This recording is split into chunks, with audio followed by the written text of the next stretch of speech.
Listen carefully. You think it's confusion. It's choreography. You've been living next to an emotional stranger, and it's been happening slowly, subtly. First, her laughter fades. Then her texts become perfect, precise, no typos, no mess. Then, she becomes exhausted every time you ask about her day. The conversations shrink, the silences grow, and you start to feel like an extra in your own relationship. But here's the truth. When attention moves, it doesn't announce itself. It takes small steps, creeping quietly.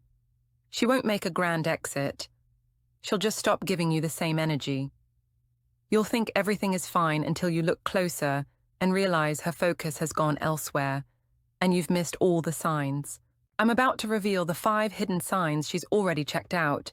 Signs that show up in small, almost invisible details you've probably overlooked. A delayed message, a subtle change in tone, or a calendar block that used to be yours. But here's the kicker. You don't need a confession. You just need to understand how patterns change. And once you spot these signs, there's no turning back. Ready to learn what you've been missing? Keep watching. Now, if this feels familiar, subscribe, hit like, and tell me, where are you watching from? Sign 1. The micro disconnect that feels polite. At first, it seems harmless.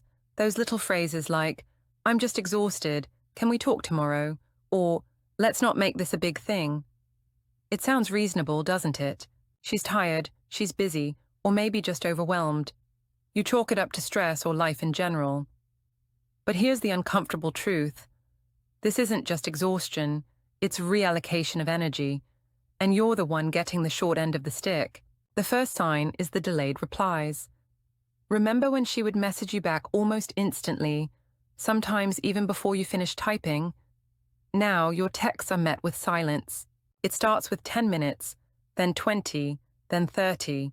Each time you tell yourself, she's busy.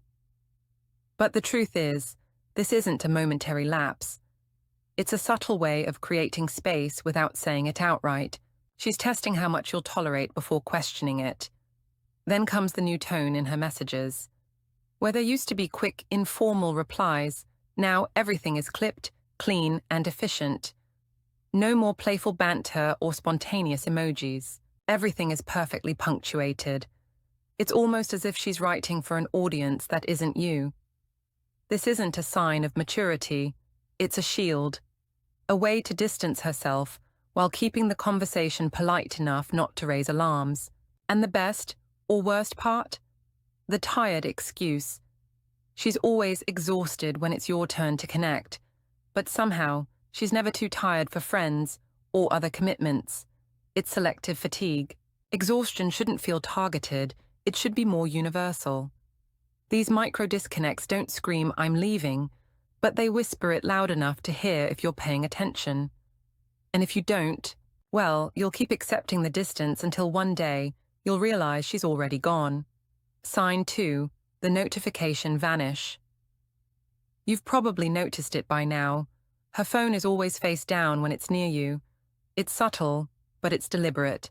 Notifications used to pop up all the time when you were together, but now they're mysteriously silent. Do not disturb mode appears without explanation, right when you're about to send a message or call. Coincidence? Number.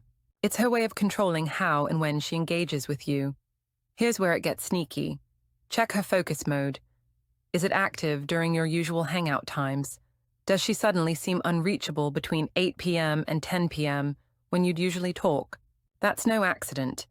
It's a calculated move to limit her interactions with you without ever directly saying no. But the worst part? The delayed replies. You send a message at 7:15 p.m., and she reads it an hour later with no explanation. It's not about being busy, it's about choosing when to engage.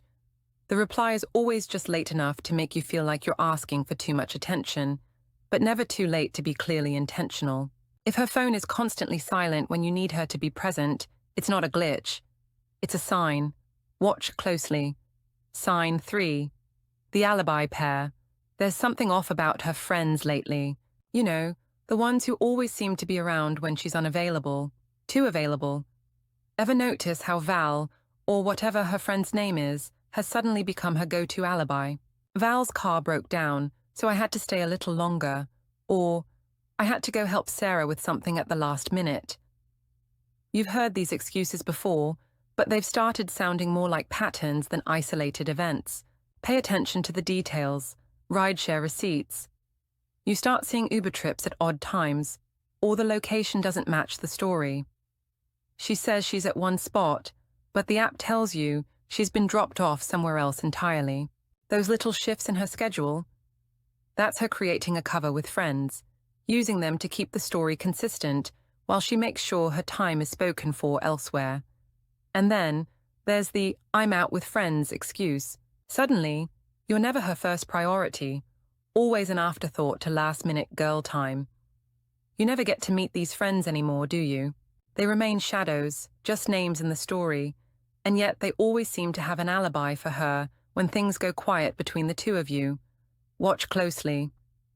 The alibi pair is how she keeps you at a distance without actually saying it. Sign 4. The work late script. You know that routine she claims.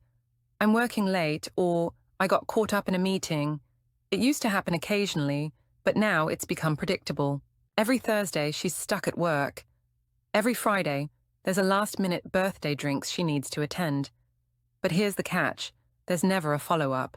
No photos from the after-party, no funny stories from the meeting. Just vague texts like, "It was a crazy night," or "long day." The more you pay attention, the more you realize it doesn't add up. When she says, "I had to work late," look at the details. Is her calendar actually packed with back-to-back meetings, or is there an odd gap between them? Does her phone show her active on social media when she's supposed to be tied up in meetings? This isn't about the occasional late-night work session. This is about strategically crafted distance. And the worst part? When you question it, she'll brush it off with a sigh and say, "You know how it is." No further explanation, just a non-answer that shuts down any attempt at understanding. It's the perfect cover. Work becomes the default excuse, and you're left waiting for a piece of her that never comes. Watch for this script. Work late is just another word for "I'm pulling away." Sign 5. The gym ghosting. She used to love the gym, right? You'd both talk about getting fit, maybe even plan workouts together. But now, she's always got a new excuse. "The gym ran late," "I'm trying out a new class," or "the trainer changed my schedule again." It's never clear when or why she's suddenly unavailable. What's worse is that her gym routine doesn't add up. Check the activity data. Apple Watch, Fitbit, whatever tracker she uses.